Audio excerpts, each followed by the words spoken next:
السلام علیکم دوستو، آپ اپنے آخرت کی تیاری میں کبھی مطمئن نہ ہو کہ اس میں اتار چڑھاؤ آتے رہتے ہیں، کبھی نفس کی وجہ سے، کبھی شیطان کی وجہ سے، تو آپ اس سے مایوس نہ ہو۔ بے شک اللہ ایمان والوں کے ساتھ ہے۔ قرآن شریف میں جگہ با جگہ اللہ تعالیٰ نے ایمان والوں کو تسلی دی ہے کہ اور ایمان والوں کو اللہ پر ہی بھروسہ رکھنا چاہیے۔ بے شک بری سرگوشیاں شیطان کی طرف سے ہوتی ہے اور ایمان والوں کو اللہ پر ہی بھروسہ رکھنا چاہیے۔ شیطان باہر سے حملہ کرتا ہے اور نفس اندر سے، یہ دونوں مل کر انسان کو گناہ کا کام کرواتے ہیں۔ آپ کبھی یہ نہ سمجھے کہ ہم نماز میں پڑھ رہا ہوں، میں قرآن پڑھ رہا ہوں، یا پھر اچھے محفلوں میں بیٹھا ہوں، یا اپنے بڑوں کے پاس بیٹھا ہوں، دوستوں یاروں میں بیٹھا ہوں، تو میں نے اپنے نفس پر کنٹرول کر لیا اور مجھ سے کوئی گناہ کا کام نہیں ہو پا رہا، یا میرا دماغ میں اس طرح سے فٹ ہو گیا کہ میں نے اپنے نفس کو کنٹرول کر لیا۔ نہیں بھائی، یہ ایک غلط فہمی ہے۔ یہ جیسے ہی آپ کو موقع ملے گا، آپ کا نفس آپ سے برائی کروا کے رہے گا، تو کبھی بھی نفس کے معاملے میں اطمینان نہ ہو۔ ہمیشہ کوشش کرتے رہیں، محاسبہ کرتے رہیں اور اس سے بچنے کی کوشش کرتے رہیں۔ ذکر و اذکار، اللہ تعالیٰ سے پناہ مانگے نفس کی برائیوں سے، شیطان سے برائی، اعوذ باللہ من الشیطان الرجیم کا ورد کرتے رہیں، ہمیشہ استغفر اللہ ہمیشہ پڑھتے رہیں۔ استغفار کثرت ہو، بہت زیادہ کثرت ہو۔ آپ کے پاس دو راستے ہیں، ایک آدم علیہ السلام والا راستہ، ایک شیطان والا راستہ، ایک ایمان والا راستہ اور ایک گمراہ ہونے والا راستہ۔ آدم علیہ السلام نے بھی غلطی کی، لیکن آدم علیہ السلام نے اپنی عاجزی کے ساتھ اللہ کے سامنے دعا کیا، استغفار کیا، توبہ کی، تو اللہ تعالیٰ نے ان کی توبہ قبول کیا، انہیں معاف کر دیا۔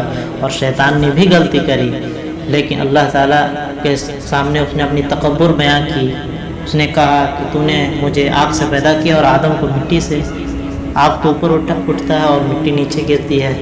وہ لاجک دیا یا کبھی لاجک نہ دیا کر اپنے گناہ پر تکبر کیا اور اللہ سے مدت مانگ بیٹھا وہ، اس لیے اللہ تعالیٰ نے اسے گمراہ کر دیا۔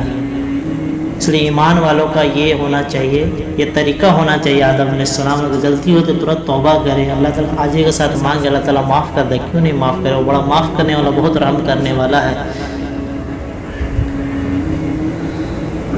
میرے بھائیوں، میرے دوستوں، کبھی بھی مخلوق کی خوشی کے لیے کوئی کام نہ کرے، اللہ کی خوشی کے لیے، اللہ اس کے رسول کو راضی کرنے کے لیے کوئی کام کرے۔ مخلوق کی خوشی کے لیے کام نہیں کرنی ہے تو اللہ تعالیٰ دنیا کو دونوں جگہ ذلیل کر دے گا۔ اور اللہ تعالیٰ کو خوش کرنے کے لیے اگر مخلوق کو ناراض بھی آپ کر دیتے ہیں تو آپ کو اللہ تعالیٰ دونوں جگہ شکر کرے گا، دونوں جگہ آپ کا مرتبہ کو اونچا کر دے گا، آپ کی عزت کو بولا، وہ عزت کو بڑھا دے گا۔ بے شک عزت اور ذلت اللہ کے ہاتھ میں ہے۔ اللہ تعالیٰ جسے چاہے عزت دے، جسے چاہے ذلیل کرے۔ اور ہمیشہ اس آیت کا ورد کرتے رہیں۔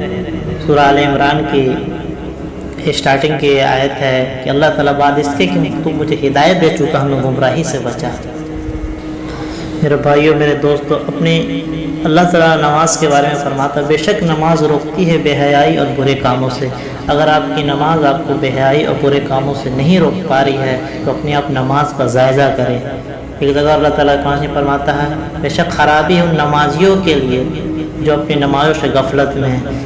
اس لیے نماز سے پورا فائدہ اٹھانے کے لیے آپ کو باضابطہ نماز پڑھنی پڑے گی، اور ٹائم کا جو ٹائم فکس ہے نماز کا، فجر کا جو نماز کا ٹائم ہے، جو ظہر کا، جو عشر کا، جو مغرب کا، جو عشاء کا نماز کا ٹائم ہے، سو اپنے وقت پر ادا کریں اور صحیح طریقے سے ادا کریں۔ بھاگتے بھاگتے مسجدوں میں نہ جائیں، آرام سے جائیں، سکون سے جائیں، سکون کے ساتھ وضو بنائیں۔ جو فرض سے پہلے سنتیں ان کو پہلے ادا کریں، اور فرض کے بعد جو سنتیں ہیں ان کو، سنت نفل ان کو پہلے پڑھ لیں، اس کے بعد تسبیح وغیرہ اس کے بعد پڑھا کریں۔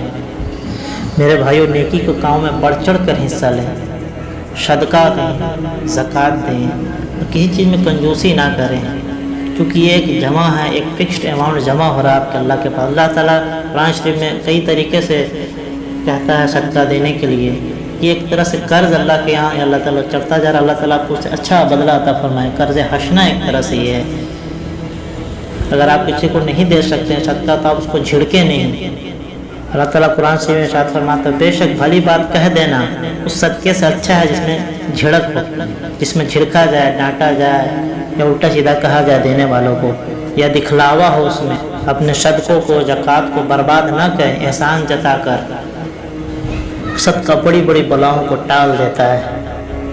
اللہ تعالیٰ ہمیں نفس اور شیطان کے حملے سے ہماری حفاظت فرما، اور جو کمی رہ گئی ہو ہمارے ایمان میں اور ہمارے تقوی میں، ہماری نمازوں، ہماری قرآن پڑھنے میں، نیک کام کرنے میں، صدقے میں، زکوٰۃ میں، سب کو اللہ تعالیٰ تمام مسلمانوں کے اللہ تعالیٰ کمیوں کو دور کر یا اللہ تعالیٰ، اور گناہوں کو ہمارے معاف کر، اور ہمیں صراط المستقیم پر راستہ ان لوگوں کے راستے بچا جنہوں نے انہیں انعام فرمائے، نہ کہ ان پہ جو گمراہ ہوئے اور راستے سے بھٹک گئے۔